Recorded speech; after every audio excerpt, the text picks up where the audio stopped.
안녕 친구들, 한 주간 동안 잘 지냈나요? 혹시 전도사님 뭐가 변한지 알겠어요? 바로 파마를 했답니다.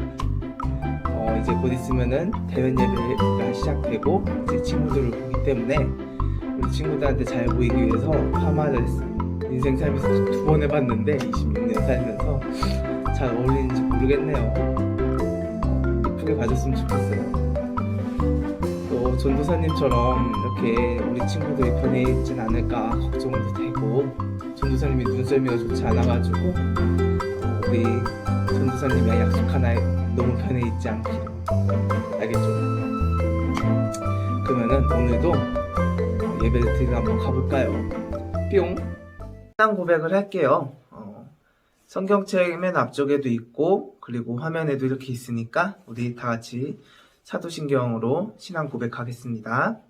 전능하사 천지를 만드신 하나님 아버지를 내가 믿사오며 그 외아들 우리 주 예수 그리스도를 믿사오니 이는 성령으로 잉태하사 동정녀 마리아에게 낳으시고 본디오 빌라도에게 고난을 받으사 십자가에 못 박혀 죽으시고 장사한 지 4일 만에 죽은 자 가운데서 다시 살아나시며 하늘에 오르사 전능하신 하나님 우편에 앉아 계시다가 저리로서 산자와 죽은 자를 심판하러 오시리라. 성령을 믿사오며 거룩한 공회와 성도가 서로 교통하는 것과 죄를 사하여 주시는 것과 몸이 다시 사는 것과 영원히 사는 것을 믿사옵나이다. 아멘. 우리 말씀 듣기 전에 전도사님이 기도하고 시작을 할게요. 다 같이 손 모으고 기도하겠습니다. 하나님 아버지 감사합니다. 우리가 지금 보잘것없지만 살아가면서 하나님을 의심하고 또 신뢰하지 못하고 있었습니다. 하나님을 신뢰하며 살아가는 우리 친구들이 될 수 있게 해주세요. 감사합니다. 사랑합니다. 예수님의 이름으로 기도합니다. 아멘. 오늘 말씀은 요한복음 6장 10절에서 13절이에요. 요한복음 6장 10절에서 13절. 전도사님 성경책으로는 신약책 153페이지 있어요. 신약책 153페이지 요한복음 6장 10절에서 13절. 우리 다 찾은 친구는 전도사님이랑 같이 읽어볼게요. 10절. 예수께서 이르시되 이 사람들로 앉게 하라 하시니 그곳에 잔디가 많은지라. 사람들이 앉으니 수가 5,000명쯤 되더라. 예수께서 떡을 가져 축사하신 후에 앉아있는 자들에게 나눠주시고 물고기도 그렇게 그들의 원대로 주시니라. 그들이 배부른 후에 예수께서 제자들에게 이르시되 남은 조각을 거두고 버리는 것이 없게 하라 하시므로 이에 거두니 보리떡 5개로 먹고 남은 조각이 12바구니에 찼더라. 아멘. 요즘 사회에는 장기기증이라는 좋은 운동이 있어요. 이 운동은 자기가 죽은 후에 깨끗하게 죽으면은 자기 몸 안에 있는 장기를 건강하지 못한 사람들한테 나눠주겠다고 이렇게 약속하는 거예요. 그래서 사람이 죽으면은 흙으로 돌아가니까 자신이 원한다면은 콩팥이나 눈 같은 장기를 필요한 사람한테 나눠줄 수 있는 거예요. 전도사님도 장기기증을 하나 했어요. 장기기증 한 게 뭐냐면은 이제 눈에 있는 각막인데 우리가 앞을 보려면은 각막이란 게 필요해요. 그래서 전도사님이 죽을 때 이 각막이 필요한 사람한테 자동적으로 이렇게 넘어가요. 그러면 이제 그 사람은 앞을 보지 못했지만 전도사님을 통해서 이제 앞을 보게 되는 거죠. 또 전도사님뿐만 아니라 어떤 분도 장기기증을 이제 약속을 했어요. 그래서 그분의 약속대로 자신의 그 장기들을 필요한 환자들한테 이렇게 나눠줬죠. 그랬더니만은 6명이라는 사람이 소중한 사람의 생명을 구하게 된 거예요. 이분이 이런 약속을 하지 않았다면 다른 사람에게 아무 유익을 주지 못했을 거예요. 더군다나 그 받았던 6명조차 온전하게 잘 지낼 수 없었을 거예요. 그저 땅속에 묻혀 없어지는 몸이 되었었겠죠. 하지만 자신의 그렇게 약하고 작은 몸일지라도 가난하고 아픈 이웃을 위해 사용해달라고 하나님께 드렸을 때 많은 사람들이 죽음과 고통을 면하게 된 거예요. 우리가 이렇게 살아가는데 가장 풍성한 삶을 사는 비결은 바로 아낌없이 베풀어 살아가는 거예요. 떠오르는 아침이었어요. 아침부터 사람들이 예수님 가까이 몰려들기 시작했죠. 모여든 인파는 5천 명 정도 여자와 어린이들을 뺀 수였어요. 이 숫자를 더하면은 2만 명 정도가 갈릴리 해변을 가득 채웠어요. 군중들이 수군거렸죠. 예수님의 말씀이 참 쉬워요. 그러면서도 깊은 진리를 담고 있는 것 같고요. 늘 어렵고 무슨 말 하는지 모르겠는 랍비들의 설교와는 확실히 다르군요. 예수님의 말씀은 참 쉬워요. 그러면서도 깊은 진리를 담고 있는 것 같고요. 늘 어렵고 무슨 말하는지도 모르겠는 랍비들의 설교와는 확실히 다르군요. 어느덧 아침이 지나고 해가 가운데를 지나고 있었어요. 예수님은 직감적으로 백성들이 너무 시장해하고 배가 고프다는 것을 알고 있었죠. 그래서 예수님은 제자 중에 하나였던 빌립에게 물었어요. 빌립아, 여기 모인 사람들이 몹시 배가 고픈 것 같구나. 어떻게 하면 이들에게 떡을 먹일 수 있겠니? 그런데 예수님은 이 많은 백성들을 먹일 수 있는 방법을 모르시지 않았어요. 그리고 배불리 먹일 만한 능력이 없으셨던 것도 아니었죠. 예수님은 하나님의 아들이시기에 모든 것을 알고 모든 것을 할 수 있었던 분이셨어요. 예수님은 단지 지금 빌립이 어떻게 말하는지 시험을 하고 싶었던 거예요. 그래서 빌립은 재빨리 계산을 한 뒤에 이렇게 말을 했어요. 예수님, 여기 사람들에게 조금씩만 떡을 떼준다고 해도 1,000,000원이나 부족할 것 같아요. 빌립은 예수님을 따라다니는 제자였어요. 그런데 아직까지도 어려운 고난과 문제가 생길 때 예수님이 해결해 주신다는 것을 믿지 않았어요. 그 대신 돈이 모든 것을 해결해 줄 수 있다고 믿고 있었죠. 빌립은 겉으로는 순종한다, 사랑한다 라고 말했지만 막상 급한 일이 있을 때는 예수님보다는 다른 방법을 찾는 사람이었어요. 우리들도 이런 마음이 생긴다는 사실을 조심해야 돼요. 우리는 어렵고 힘든 문제를 만날수록 제일 먼저 예수님께 먼저 달려나가 도움을 구해야 돼요. 이번에는 제자 안드레가 나타났어요.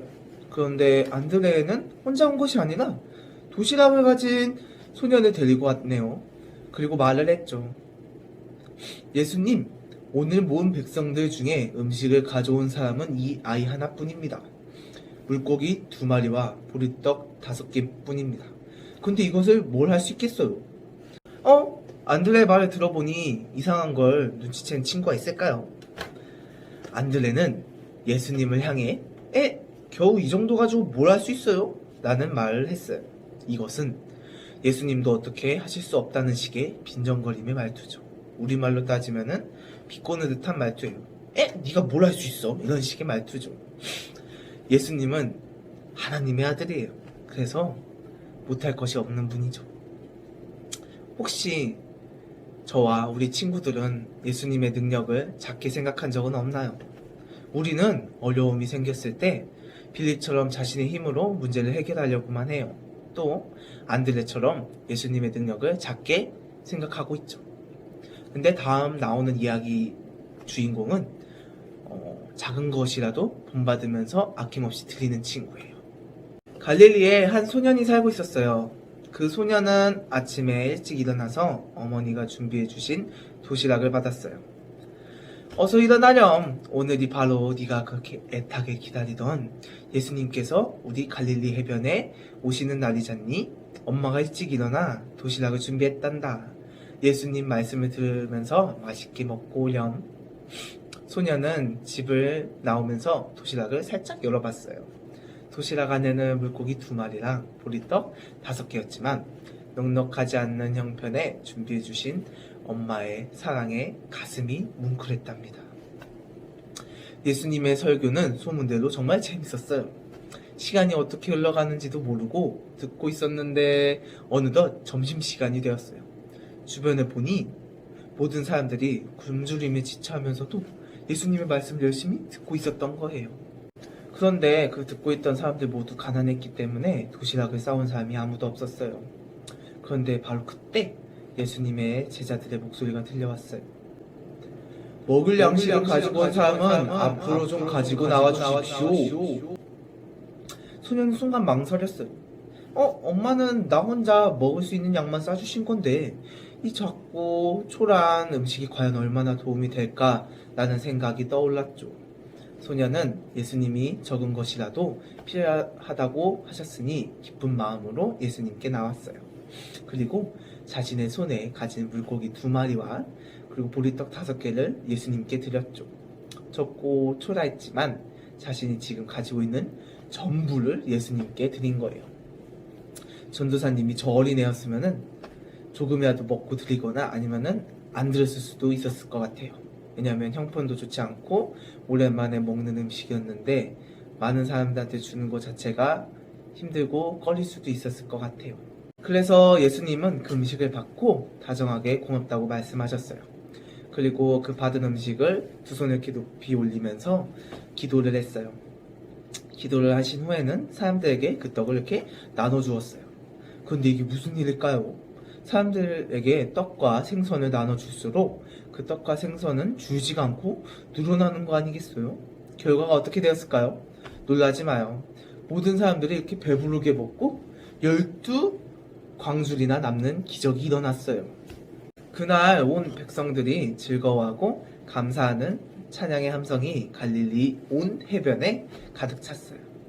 만일 이 소년이 자신의 배고픔만 해결하기 위해 도시락을 먹었다면 한 사람의 배고픔만 해결됐을 거예요. 하지만 비록 적은 것이라도 예수님께 아낌없이 이렇게 드렸기 때문에 5,000명이라는 충분히 먹고도 남는 놀라운 기적이 일어났던 거예요. 말씀을 마무리할게요. 우리 친구들 손을 한번 펴보세요. 그리고 그 편 손을 한번 바라보세요. 지금 여러분 손에는 있는 것이 무엇일까요? 우리 친구들은 어리기 때문에 많은 미래의 시간들, 또 꿈을 이룰 수 있는 재능, 그리고 건강, 그리고 얼마 되지 않지만 가지고 있는 용돈 등 다 다를 거예요. 우리가 봤을 때는 물고기 2마리와 보리떡 5개처럼 작고 초라해 보일 수 있어요. 하지만 이것을 나를 위해 사용하는 것이 아니라 사랑하는 이웃과 그리고 하나님의 영광을 위해 사용해 봐요. 그러면은 하나님께서는 우리가 상상도 할 수 없는 엄청난 일을 오늘날도 일으켜 주셔요. 우리가 살아가면서 예수님의 손에 아낌없이 드릴 때 기적이 일어나는 이 비밀을 잊지 않았으면 좋겠어요. 예수님께서 누가복음 10장 27절에 이렇게 말씀하고 계세요. 전도사님이 혼자 읽어볼게요. 대답하여 이르되 내 마음을 다하여 목숨을 다하며 힘을 다하며 뜻을 다하여 주 너의 하나님을 사랑하고 또한 내 이웃을 내 자신같이 사랑하라 하였나이다. 아멘. 이렇게 이웃 사랑에 대해 말씀을 하셔요. 우리가 부족하더라도 서로 나누면서 살아가는 친구들이 되길 소망합니다. 기도할게요. 2손 모으고 전도사님이 기도하겠습니다.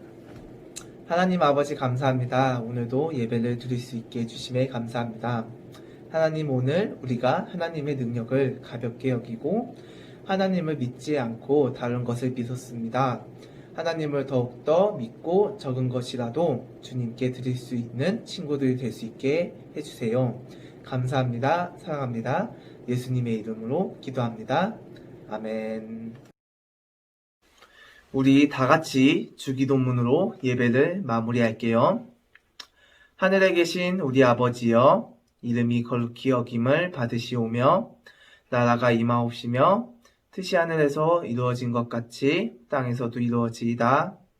오늘 우리에게 일용할 양식을 주시옵고 우리가 우리에게 죄 지은 자를 사하여 준 것 같이 우리 죄를 사하여 주시옵고 우리를 시험에 들게 하지 마시옵고 다만 악에서 구하시옵소서. 나라와 권세와 영광이 아버지께 영원히 있사옵나이다. 아멘. 코로나가 아직 완벽하게 없어진 것이 아니라서 배우기가 조금 어렵네요. 우리 친구들 빨리 보고 같이 놀고 싶은데 상황이 따라주질 않네요. 빨리 상황이 나아지고 다시 만날 때까지 기도하겠습니다. 한 주간도 말씀 기억하면서 잘 지내고, 최근에 비가 온 걸 보니까 날씨가 따뜻해지려고 하는데 감기 조심하고 우리 다음 주에 볼게요. 안녕.